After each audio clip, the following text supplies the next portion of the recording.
Bunga di Batu Cadas. Audiobook, novel silat. Cerita, Esa Mintarja. Jilid 22. Ketika kereta itu mendekat, maka orang-orang yang sudah ada di tepi Bengawan itu pun menjadi tegang. Beberapa orang kumpeni yang ada juga di tempat itu menjadi tegang pula. Ternyata yang mereka duga adalah benar. Yang datang adalah Pangeran Ranakusuma. Demikian Pangeran Ranakusuma turun dari keretanya, maka ia pun langsung mendekati orang-orang yang menunggunya sambil berkata, "Aku sudah siap. Bulan sudah berada di ujung pepohonan di seberang Bengawan. Sudah waktunya kita mulai." Orang-orang yang ada di tepian itu pun segera menyibak. Beberapa orang yang mendapat tugas pun segera tampil ke depan. 4 orang. Yang 2 orang adalah orang asing dalam pakaian kebesarannya, sedang yang 2 orang adalah bangsawan tertinggi di Surakarta. "Kalian akan menjadi saksi," geram Pangeran Ranakusuma, "aku adalah laki-laki yang akan membela nama baikku. Aku minta perang tanding dengan pedang." Seorang kumpeni maju sambil menjawab dengan bahasa yang patah-patah, "Baik. Kalian akan melakukan perang tanding. Memang kehormatan dapat diselesaikan dengan melakukan duel. Apakah peraturan yang pangeran pilih?" "Tidak ada peraturan buat perang tanding, selain aku atau Dungkur yang harus mati." "Ah, tidak begitu pangeran. Ada peraturan yang lebih lunak dari itu. Aku atau Dungkur yang akan mati. Di arena perang tanding atau tidak. Aku tidak dapat menghirup udara di Surakarta ini bersama dengan Dungkur." "Pangeran," kumpeni itu masih berusaha melunakkan hati Pangeran Ranakusuma, "kita sudah lama bekerja sama di Surakarta ini untuk kepentingan kita bersama. Untuk kemajuan Surakarta, supaya Surakarta dapat mencapai tingkat kerajaan di luar pulau ini, dan menyamai daerah-daerah di daratan barat. Karena itu, janganlah kita membuat jarak di antara kita. Aku tetap menghormati kalian sebagai bangsa asing yang membawa peradaban baru di tanah ini. Aku tidak akan menarik kerjasama yang sudah kita pupuk. Tetapi persoalanku dengan Dungkur bukan persoalan kerjasama antara kerajaan Surakarta dan kerajaan Belanda. Tetapi persoalan itu adalah persoalan 2 orang laki-laki yang akan membela nama baiknya masing-masing. Aku dapat mengusulkan agar orang itu dipindahkan dari Surakarta dan ditarik ke Betawi. Terserah. Tetapi persoalanku harus selesai. Meskipun ia sudah pergi dari bumi Surakarta, tetapi jika ada kesempatan aku akan tetap menantangnya perang tanding. Laki-laki itu sudah menyentuh istriku. Bagi seorang bangsawan, seorang istri bernilai seperti dirinya sendiri, meskipun istriku juga mempunyai noda-noda kelemahan." Perwira kumpeni itu menarik nafas dalam-dalam. Ketika ia memandang kepada Dungkur, maka dilihatnya wajah yang tegang dan tangan yang mengepal. Ternyata bahwa kumpeni yang bernama Dungkur itu pun telah siap melakukan perang tanding sampai mati. "Aku adalah kesatria," berkata kumpeni itu, "apalagi martabatku sebagai seorang kulit putih lebih tinggi dari martabatmu." "Tutup mulutmu," potong Pangeran Ranakusuma, "jangan mengungkat martabat kemanusiaan kita. Kita dilahirkan sama. Dan sekarang, salah seorang dari kita akan mati. Setelah mati pun tidak akan ada bedanya di antara kita. Jika mayat kita dikuburkan di bumi, maka yang akan tinggal adalah kerangka yang terdiri dari tulang-tulang melulu." "Persetan," Dungkur hampir berteriak, "marilah kita mulai. Bangsa kulit putih adalah bangsa yang ditakdirkan menguasai orang-orang kulit berwarna seperti kau. Dan sudah ditakdirkan pula bahwa kami dapat mengambil apa yang kami kehendaki. Termasuk istrimu." Setiap orang terkejut ketika tiba-tiba saja Dungkur mengaduh. Tidak seorang pun tahu bagaimana dapat terjadi. Tangan Pangeran Ranakusuma rasa-rasanya telah menampar pipi Dungkur. Padahal jarak keduanya lebih dari 1 langkah. Selagi orang yang mengitari mereka menjadi terheran-heran, maka Pangeran Ranakusuma pun maju setapak sambil menyingsingkan kain panjangnya dan menyangkutkannya pada ikat pinggangnya. Diputarnya keris yang ada di punggung, sehingga berada di lambung. Dungkur pun menjadi heran, bahkan tidak tahu apa yang telah terjadi. Tetapi pipinya benar-benar terasa sakit. "Ah, ini adalah semacam permainan yang tidak bermutu," katanya di dalam hati, "jika pedangku menyentuh dadanya, maka dadanya itu tentu akan sobek dan darahnya akan mengucur di tanah kelahirannya yang sebentar lagi akan lepas dari tangannya ini." Demikianlah. Karena Pangeran Ranakusuma dan Dungkur telah tidak lagi dapat melunakkan hati mereka, maka perang tanding itu pun segera akan dimulai, dengan tekad, salah seorang dari mereka akan mati. Kapitan Dungkur adalah seorang perwira yang memiliki pengalaman yang tiada taranya. Ia telah menjelajahi beberapa benua, mengarungi lautan dan bahkan mengalami perang di banyak daratan. Dungkur tidak pernah gentar melihat kapal di tengah laut yang menaikkan panji-panji bergambar tengkorak dan pedang bersilang, karena bajak laut yang betapapun ganasnya, tidak banyak dapat berbuat terhadap kapal-kapal Belanda yang dipertahankan oleh orang-orang terlatih di dalam peperangan di daratan maupun di lautan. Kini yang dihadapinya tidak lebih dari seorang pribumi yang memakai kain panjang dan baju hitam berlengan panjang pula, berikat pinggang sejengkal dan memakai tutup kepala. Dungkur tiba-tiba meludah, menggelikan sekali. Kau, orang yang hidup di dalam dunia yang lambat, akan mencoba melawan aku? Barangkali kau belum pernah melihat betapa ganasnya lautan dan apalagi bajak laut. Kau belum pernah mengalami peperangan yang sebenarnya di benua lain. Kau sekarang sudah berani menantang aku berperang tanding. Malanglah nasib anakmu yang cantik itu. Sebenarnya jika kau berkeberatan memberikan istrimu, aku akan mengambil anakmu saja. Pangeran Ranakusuma memandang perwira kumpeni yang akan menjadi saksi dalam perang tanding itu sambil berkata, inikah gambaran dari keseluruhan bangsamu yang kau katakan mempunyai martabat yang tinggi? Tidak pangeran. Seperti bangsamu juga, kadang-kadang ada di antara kami yang mempunyai sifat dan watak yang lain, jawab seorang perwira kumpeni. Dan Dungkur adalah contoh dari kelainan itu? Diam, bentak Dungkur, kita akan mulai.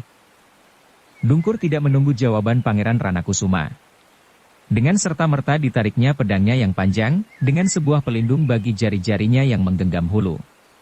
Kemudian sebuah rantai yang melingkar di tangannya, terikat pada hulu pedang itu, sehingga jika pedang itu terlepas, maka pedang itu akan tetap tersangkut di tangannya.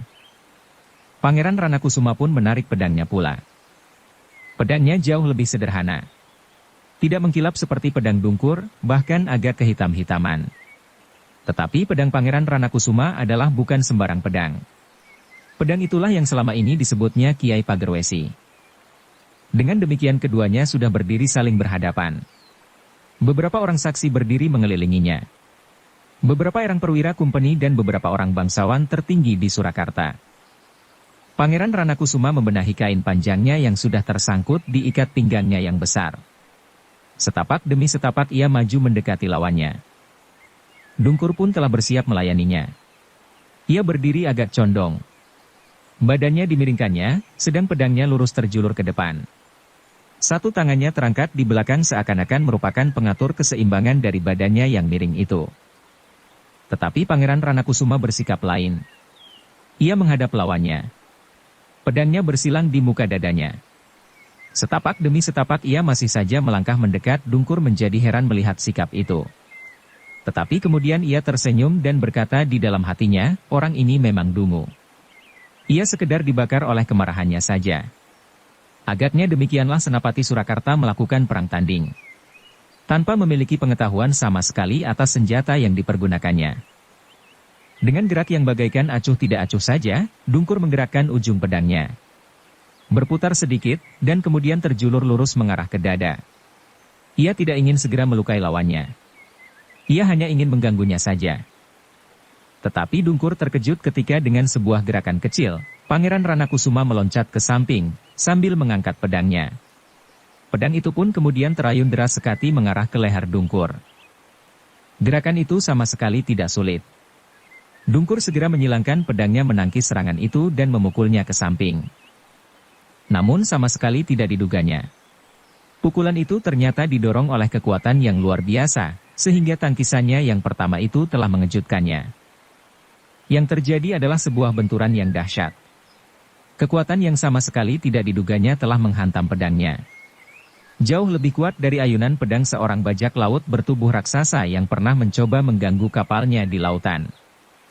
Karena Dungkur sama sekali tidak mempersiapkan diri menghadapi kekuatan yang tidak terduga-duga dari seseorang sekedar memakai kain panjang, celana setinggi lutut dan berikat kepala itu, maka pedangnya telah terlepas dari tangannya. Untunglah bahwa rantai yang tersangkut di pergelangan tangannya tidak terlepas sehingga pedang itu masih tetap tersangkut di tubuhnya. Pangeran Ranakusuma berdiri membeku sejenak, dengan sengaja ia memberikan kesempatan kepada lawannya untuk memperbaiki keadaannya. Benturan yang pertama-tama itu benar telah mengejutkan beberapa orang yang menjadi saksi dari perang tanding itu, terutama para perwira kumpeni. Mereka tidak menyangka bahwa hal itu dapat terjadi, karena mereka menganggap bahwa Dungkur adalah seorang yang memiliki ilmu pedang yang dikagumi oleh kawan-kawannya. Dungkur tidak bersiap, berkata para perwira itu di dalam hatinya, ia menganggap lawannya terlampau lemah, seperti orang-orang pribumi yang pernah ditemuinya selama penjelajahannya di beberapa benua. Sejenak kemudian Dungkur telah menggenggam pedangnya kembali. Sejenak ia mempersiapkan diri. Kini ia benar-benar harus berhati-hati menghadapi orang pribumi yang oleh lingkungannya disebutnya seorang pangeran. Sejenak kemudian maka perkelahian itu pun telah meledak lagi. Dungkur berusaha menyerang dengan tangkasnya. Tetapi setiap kali ujung pedangnya bagaikan menghantam dinding. Ternyata Pangeran Ranakusuma adalah seorang yang sangat tangkas mempergunakan pedangnya, meskipun dengan cara yang tidak dimengerti. Bahkan setiap kali Dungkur menjadi bingung, karena lawannya selalu berloncatan melingkar-lingkar seperti seekor kijang. Dungkur telah mengalami pertempuran pedang beberapa kali. Lawannya sering pula berloncatan jika terdesak. Tetapi Pangeran Ranakusuma tidak berbuat demikian. Ia selalu bergerak melingkar dan kemudian mengelilingnya sehingga ia harus berputar sambil menjulurkan pedangnya. Namun tiba-tiba lawannya itu menyerang sambil meloncat ke arah yang tidak diduganya sama sekali. Keringat Dungkur itu segera membasahi pakaiannya. Namun tangannya yang lincah itu setiap kali masih berhasil menangkis serangan pedang Pangeran Ranakusuma. Bahkan Dungkur masih dapat mengharap bahwa bertempur dengan cara yang ditempuh oleh Pangeran Ranakusuma itu tentu akan segera menghabiskan tenaga. Karena itu, Dungkur untuk sementara hanya bertahan saja sambil berputar. Kakinya yang merendah pada lututnya bergeser dengan cermat mengikuti arah pedangnya.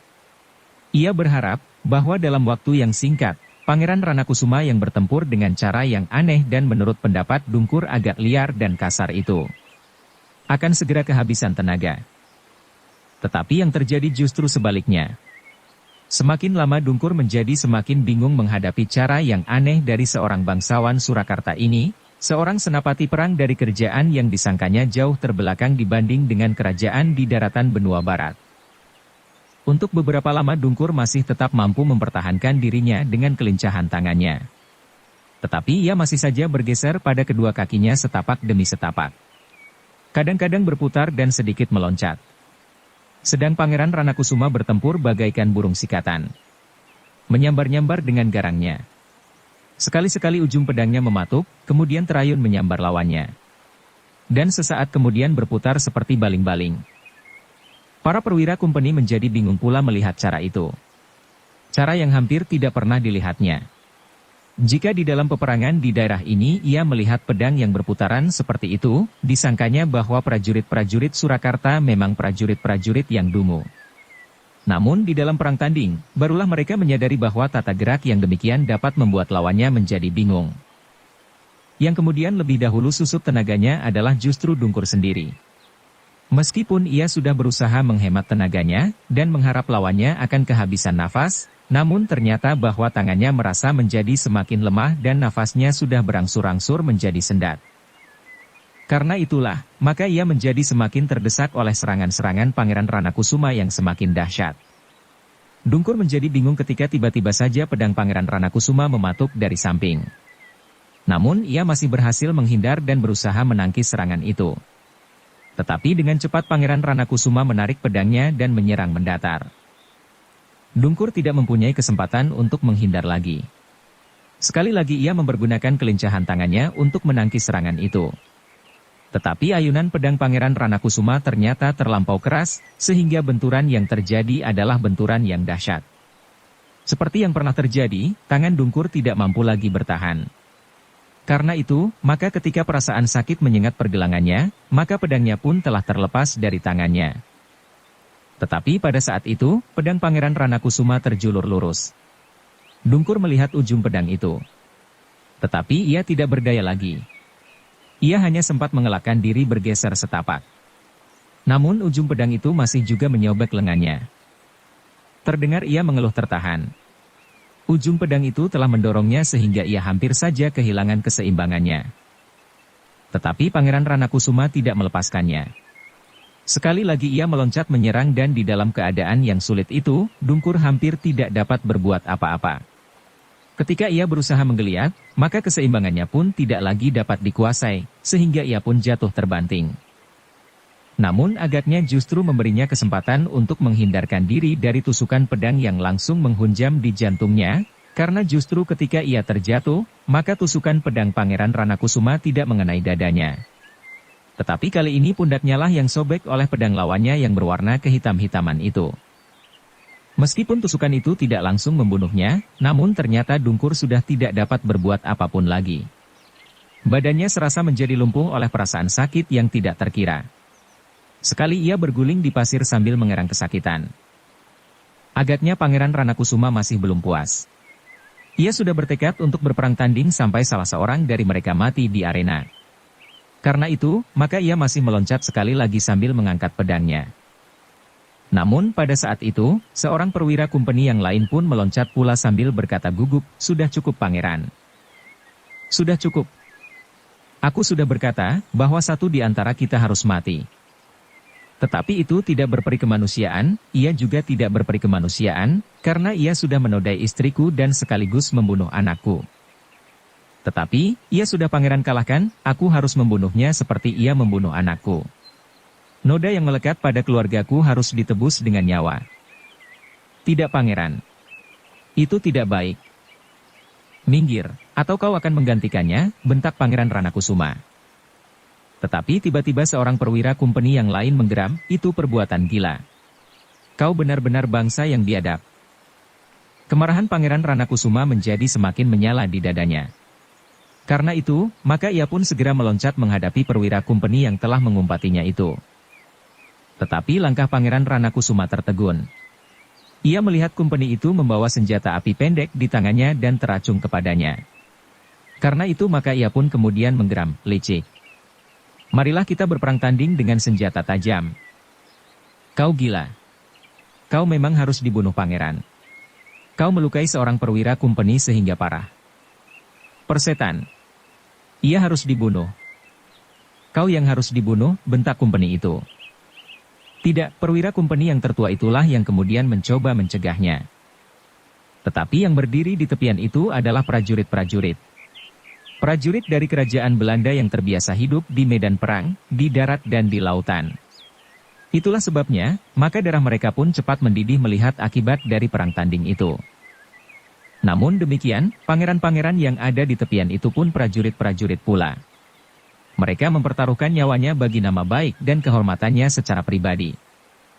Karena itu, ketika perwira yang memegang senjata api pendek itu melangkah setapak demi setapak mendekati Pangeran Ranakusuma, maka hampir tidak dapat diketahui apa yang telah terjadi, namun tiba-tiba seorang pangeran yang masih jauh lebih muda dari Pangeran Ranakusuma telah menyekap perwira kumpeni itu dari belakang, dan ujung kerisnya telah melekat lambung. "Jika kau berkeras kepala, aku akan mengingkari semua kerjasama yang pernah kita lakukan. Aku akan membunuhmu dengan kerisku," geram pangeran itu. Perwira itu tertegun. Tetapi ia tidak sempat berbuat sesuatu karena keris pangeran itu benar-benar telah terasa di lambungnya. Dalam pada itu, perwira kumpeni yang tertua itu pun berteriak, "Aku memberikan perintah. Hentikan semuanya." Perwira-perwira kumpeni yang lain, yang telah bersiap pun menjadi ragu-ragu. Dan perwira tertua itu berkata, "Kita tidak boleh mengorbankan hubungan baik selama ini karena persoalan pribadi. Persoalan negara adalah jauh lebih penting dari persoalan pribadi." Mereka yang berdiri di pinggir bengawan itu menjadi termangu-mangu. Namun kemudian seorang perwira berkata, "Tetapi lukanya parah sekali. Bawalah kepada tabib supaya lukanya segera diobati," perintah perwira itu. Kumpeni itu pun kemudian mengangkat Dungkur ke dalam sebuah kereta. Namun terasa, ketegangan yang semakin memuncak. Dan sebelum kereta itu berderap Pangeran Ranakusuma menggeram, "Jika ia sembuh, aku tantang ia berkelahi sampai mati. Aku tidak puas dengan kelicikan kalian, orang-orang yang menyebut dirinya kesatria dari barat." "Cukup," bentak seorang perwira kumpeni yang lain. "Licik," teriak seorang pangeran, "kalian memang licik. Perang tanding sampai mati, berarti yang kalah harus menandai diri dengan kematian. Dan perwira kumpeni adalah licik sekali. Kematian baginya lebih berharga dari kehormatan. "Diam," bentak perwira kumpeni itu. "Cukup," teriak perwira kumpeni yang paling tua di antara mereka, "persoalan ini harus kita anggap sudah selesai. Marilah kita kembali dan melupakannya." Tetapi Pangeran Ranakusuma tidak beranjak dari tempatnya. Ketika ia melihat kereta yang membawa Dungkur meninggalkan tepian itu, ia menggeram, "Akan datang saatnya aku membunuhnya." "Kita akan melupakan semuanya," berkata perwira kumpeni yang tertua, "kita sekarang akan kembali dan tidak seorang pun di antara kita yang akan menceritakan peristiwa ini kepada siapapun juga." Pangeran Ranakusuma tidak menjawab. Tetapi dendam masih tampak menyala di dadanya. Noda pada istrinya adalah noda terhadap kehormatannya. Dan kematian anaknya adalah hentakan yang sangat berat pula baginya. Ketika kereta yang membawa Dungkur dan kemudian perwira-perwira kumpeni yang lain itu meninggalkan tepi Bengawan, maka Pangeran Ranakusuma pun kemudian menarik nafas dalam-dalam. "Tetapi hukuman itu sudah cukup baginya, Kamas," berkata salah seorang pangeran yang mendekatinya. "Belum," sahut Pangeran Ranakusuma, "hanya kematian yang dapat menebus semua peristiwa yang pernah dilakukan." Pangeran yang kemudian berdiri di sisinya itu tidak menjawab lagi. Ia sudah mengenal tabiat Pangeran Ranakusuma. Jika ia sudah bersikap demikian, maka tidak akan ada orang lain yang dapat melunakkannya kecuali dari dirinya sendiri. Dalam pada itu, sebelum para pangeran itu meninggalkan tepian, maka dua orang yang melihat semua peristiwa itu dari balik gerumbul-gerumbul liar, dengan hati-hati meninggalkan tempatnya.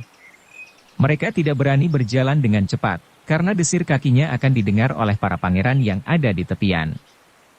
Kedua orang itu adalah Juiring dan Dipanala. Mereka berdua melihat apa yang terjadi di tepian itu, meskipun kadang-kadang tidak begitu jelas. Namun mereka dapat menangkap kesan keseluruhan dari peristiwa itu. Bukan saja kesan tentang peristiwa itu, tetapi bagi Juiring persoalannya menjadi semakin jelas. Ia mengerti apa yang telah terjadi atas Raden Ayu Galihwarit.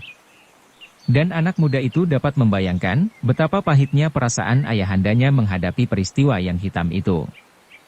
Ketika keduanya sudah berada agak jauh dari tepian dan tidak lagi dapat dilihat oleh para pangeran, maka keduanya pun kemudian menyusup ke dalam gerumbul mengambil kuda mereka yang memang ditambatkannya agak jauh. Tetapi ketika mereka berdua sudah berada di punggung kuda, mereka terkejut bukan buatan ketika mereka mendengar seseorang bertanya, "Kau menyaksikan peristiwa itu?"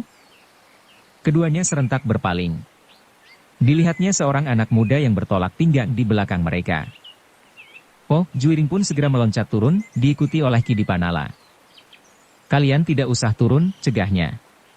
Tetapi Juiring dan Ki Dipanala sudah berdiri di atas tanah.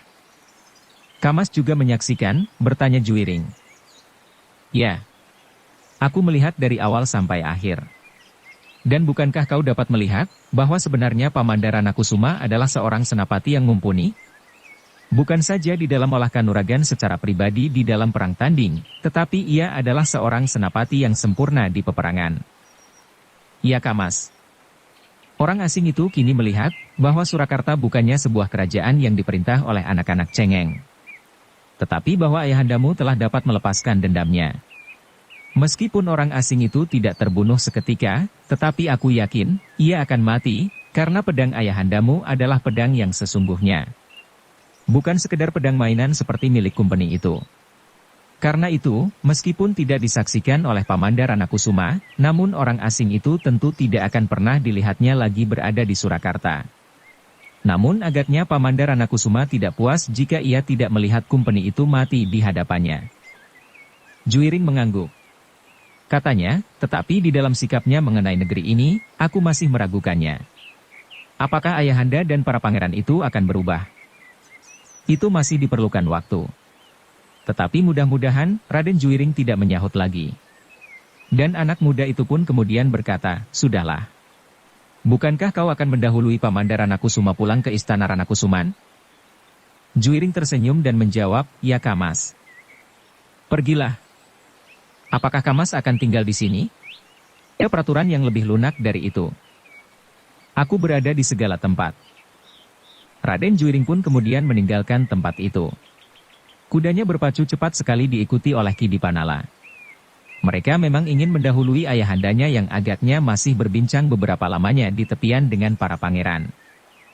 Tetapi Pangeran Ranakusuma pun tidak terlalu lama berada di antara mereka. Agaknya para pangeran itu berusaha untuk menenangkannya. Namun Pangeran Ranakusuma masih tetap pada pendiriannya. Kamas, berkata seorang pangeran yang masih lebih muda daripadanya, yang ketika terjadi perang tanding, telah menyekap seorang perwira yang akan mempergunakan senjata api, memang kami dapat mengerti, betapa dendam telah membakar hati Kamas. Tetapi Kamas juga sudah mendapat kesempatan. Aku harus yakin, bahwa orang itu dapat aku bunuh. Jika oleh tabib yang menurut beritanya sangat pandai dan dapat menyembuhkan berbagai macam penyakit itu, dapat diobatinya, maka aku akan mengulangi perang tanding ini. Para pangeran itu pun terdiam. Beberapa orang saling berpandangan. Tetapi tidak seorang pun yang berbicara lagi. Bersambung ke jilid 23. Dukung kami dengan subscribe, follow, like, komen dan share. Terima kasih.